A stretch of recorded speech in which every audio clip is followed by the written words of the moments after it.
of the first questions I get from folks who are considering doing Airbnb is, how do I stay occupied? And like, I briefly saw on AirDNA that the occupancy rate in my area is only like 50% and things like that. And everybody associates occupancy with success.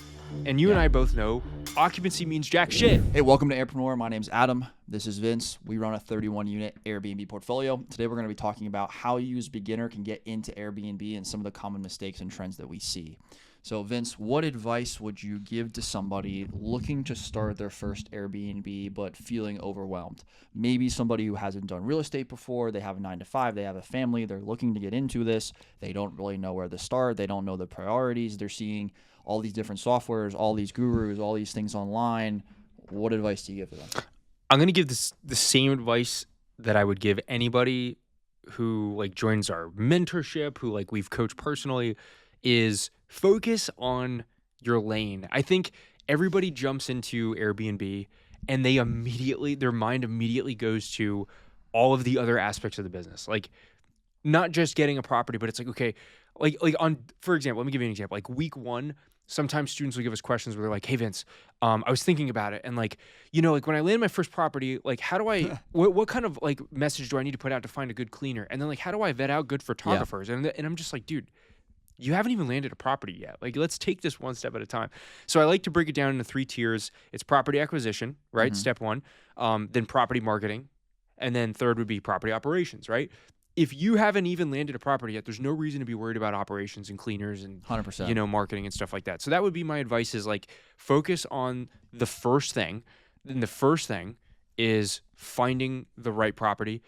And everything associated with that. So step 1 should be market research, property research, and reaching out to landlords. Once you master those things, then we'll figure out the next steps, but one step at a time. Yeah, I'd say the first step is actually finding the steps, like getting the blueprint of what you actually have to do from start to finish.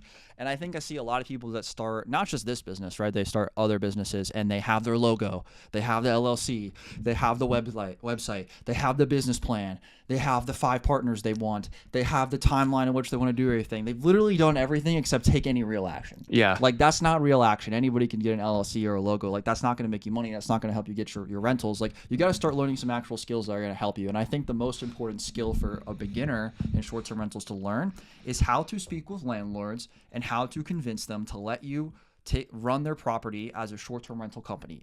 Be able to explain the benefits of working with you as a short-term rental company, why the landlord should work with you over a long-term tenant, and be able to answer the objections and questions of the landlord confidently and clearly. And you don't need to be this like sales expert to do it, but you do need to have practice. You do need to have a fundamental understanding of what the landlord is looking for. And you have to realize that we have a lot of students that they're from all different countries with some of them have lists, some of them have accents, some of them have no background in sales. They're like IT people. They're afraid to even communicate, really. And they've even learned and gone through the process. Like anybody can learn those skills. It's not like Forex trading or something where these just complicated charts and software. Literally the main skill you need is to just learn how to speak to people about this one topic. You only need to understand how to talk to them about this one topic and you can start landing deals. Because then once you start landing deals, you can worry about all of the other stuff. But like you said, you don't focus on step 7 until you get to step 1. Far too many people do that because they're just afraid, right? Would you agree that people are just like, they're just afraid that something bad is going to happen? Absolutely. Our marketing partner, so Donovan from our marketing team, he calls this playing business. He throws that term out there all the time. It cracks me up. But it's the truth. Like we tend to feel like we're busy and productive and we're building a business because we're working on our logo and we're working on our website. And it's like, dude, I'm not doing the hard task of actually trying to acquire clients, and in this case, clients meeting properties. So yeah, just bite the bullet, do the hardest thing first. The hardest thing first, reach out to a landlord, pitch your service. Once you get past that, I would say majority of everything else is easier outside of like the logistics of like setting up furniture and stuff. But that's like, you can learn how to optimize that as well. So yeah, and your skill sets get better as you do the thing. Like if I was going to look at, okay, someone from corporate world who just wants to spend all their time researching about Airbnb and a 20-year-old with no experience that's just going to go out there and start pitching landlords, the 20-year-old's going to get more results than the 40-year-old that has corporate experience of 20 years. 100%. Because they're just taking actions and they're learning stuff. And you have to get past that fear thing, and I think that's where having a good coach, having a community, like actually getting involved and seeing other people's success helps give you confidence that you can do it. I mean, when we first started, we got confidence from seeing other people successfully do it, which is really why we have this as well. So you guys can kind of be inspired and see what's possible. I guess my next question is, what do you think are some of the common misconceptions people have about short-term rentals and the short-term rental industry? There's a lot, but the one that always comes to mind is occupancy. Yeah. I think one of the first questions I get from folks who are considering doing Airbnb is, how do I stay occupied? And like, I briefly saw on AirDNA that the occupancy rate in my area is only like 50% and things like that. And everybody associates occupancy with success. And you and Yeah. I both know occupancy means jack shit. Means nothing. It means so. And why do we say that? Like other than just yelling at the camera, right? Like, if your occupancy rate is 100%, but your pricing is $50 a night, of course you're going to be occupied 100%, and you're not going to make money because you're only making $500 that month or whatever. So the point is, there is a balance between occupancy and revenue.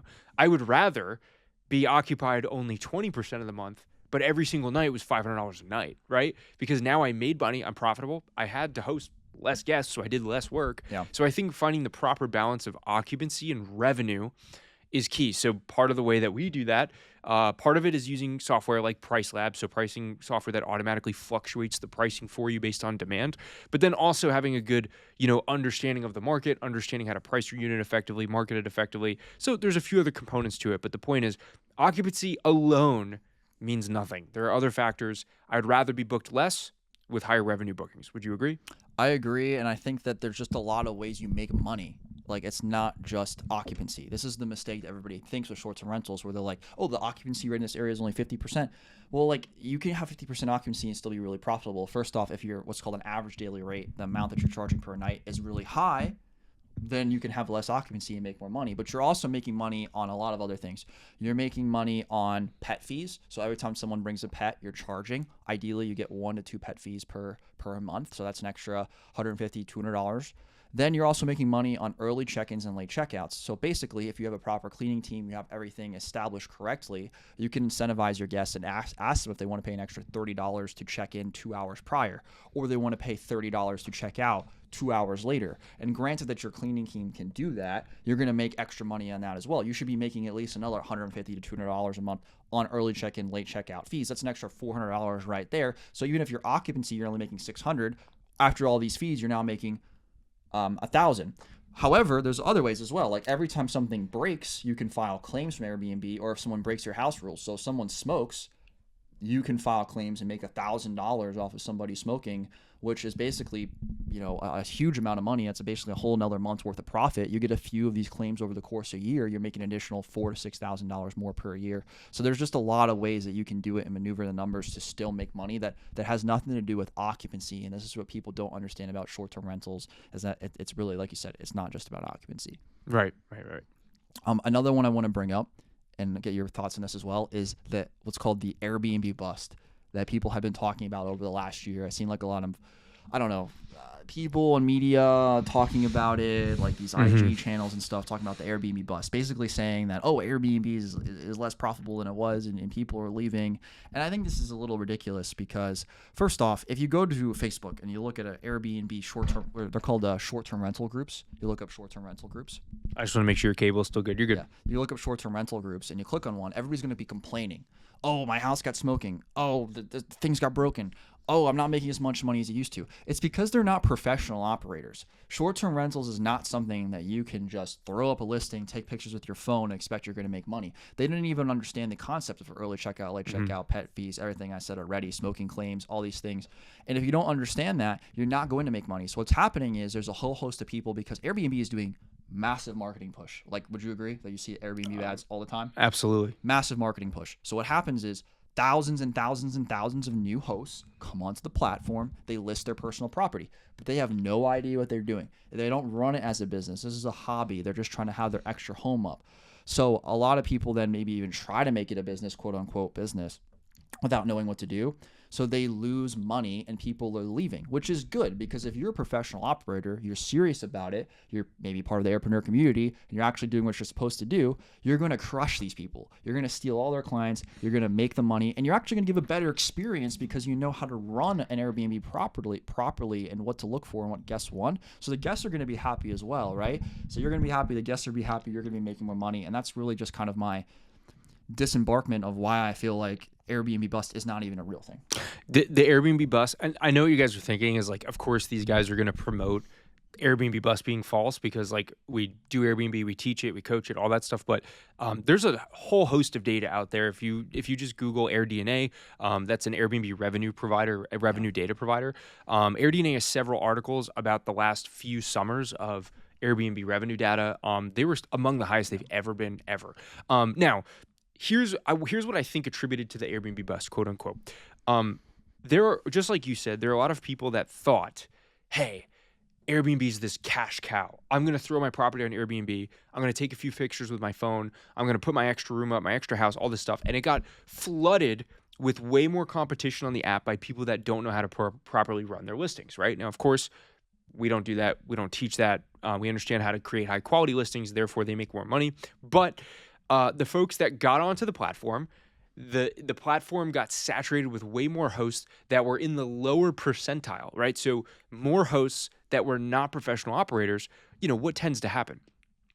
A lot of those folks did not see the results that they anticipated, and then they came off the platform with this mass exodus. So a lot of hosts actually left. So in actuality, the whole Airbnb bust scare, caused many people to leave the platform. A lot of the most major cities in the U.S. saw a decline in the number of listings over the last several years. Like Philadelphia, for example, is one of them, right? Like we saw like a 30% decline. Part of that had to do with the regulations changing and all that stuff. But I actually think this is a good thing for people that are actually decent Airbnb hosts. Yeah, and for new people that do start properties, what do you feel like is some of the main things they overlook? Like a new host. Like new hosts, what are some things they overlook? Like people getting into the business. I think it's doing good. I think it's doing good market analysis. And when I say good market analysis, I don't mean that they find this like epicenter of the city that's just like a gold mine. Like there's no secret city, there's no secret gold mine like zip code and like, property type. I think it's a matter of just finding a property or handful of properties that are doing well in your market and just mimicking them, just making sure that your properties have the same type of amenities, location, all that stuff. I think what's overlooked is trying to find the secret area to launch an Airbnb. Instead of trying to find the secret area, just find the people that are already doing well in the market that you want to do well in. I think you can agree. No. We've seen students in our community launch profitable properties in almost everywhere in the country. Like there's opportunity to be found. And I think you just need to be good at understanding what that means. Yeah, Vince, I have the secret area. You want to know? Yeah, what's that? New York City. Yeah, right. If you can get a deal in New York City, you're going to make money. If you can get a deal, anyone watching, if you get a deal in New York City and you manage to get the hotel lodging license in New York City, please share. You're going to make a lot of money. Yeah. I think another thing that the hosts miss is the fact this is a relationship building business, right? You make relationships with each of the hosts that you rent leases from. In turn, they're going to refer you to other people. They are going to give you more properties. The average landlord that our student works with gives them at least 2 properties over the course of 6 months. And I think it can be a lot more than that if you really understand how to leverage and build those relationships. And people think of this as too transactional, where it's really not, because you have a common goal. The landlord wants to get it rented. You want to make money. They want to make money, right? The money you're paying them is going to go towards their mortgage, a little bit of profit on top. And then obviously you're going to make the difference from what you list and make on your Airbnb. But they can keep giving you properties. They have new investments. They know investors, especially in cities that are really booming. There could be a lot of opportunity there for you. And you want to think a longer term approach. If you're starting, most of your new listings you're going to get them the second half of the year. You're not going to get them the first half of the year. You're going to get them after you already have relationships built. And then the second year, you're going to like double to quadruple your portfolio without having to prospect because you have those relationships. So the key is really understanding, how do you negotiate? How do you have those relationships? How do you build them? How do you maintain them? And these are really the skill sets that you need with short-term rentals that I don't hear anybody talk about that. Honestly, I hear them talk about all the fancy softwares and stuff. I don't hear anybody talking about how to build relationships with landlords. No, I don't think anybody. I think the reason why is they know that it's uncomfortable for people to do it, and they don't want to they don't want people to stress about it, so they just kind of sell the imaginary side of Airbnb. Airbnb, I don't know if I just pulled this out. Okay, so Airbnb, the relationship side of the business, I think if you conquer that, you just separated yourself from every other wannabe Airbnb on the planet, right? Yeah. We've been part of several other Airbnb communities where many of the students did not get any success because they just weren't willing to do that little extra step of like reaching out to landlords more as frequently as we did, have conversations. I think they're just afraid to do it. And if you do that and you just open up that side of yourself to being like a professional, like there's so much opportunity. We've talked about this before, but our 7-figure portfolio, a majority of the properties we launched in our portfolio came after we spent 3 months of just prospecting. Every day. We prospected for about 3 months, which is like, don't get me wrong, guys, that's not simple, or it's not easy, it's simple. But 3 months we spent reaching out to landlords, having conversations with property owners, apartment complexes, etc. But that 3-month span spawned opportunities years and years down the line. This massive deal we just launched, 36 apartments, stemmed from a relationship we built 2 years ago, right? From that same cluster. So like, if you just hunker down, you have conversations, you build relationships. It's ridiculous how this gift will keep on giving. 100%. Guys, I hope you enjoyed that. So if you are someone looking to create your own job-quitting Airbnb business and you want to scale it to 6 figures and beyond, then you're going to want to join our Facebook group. It's totally free, and all you have to do is tap the link below to join it at no cost. So we go live in there twice per week and to coach you on all of the latest insights, tools, and resources that we use to create our own business. So that way you could start earning your first few $1,000s a month on Airbnb.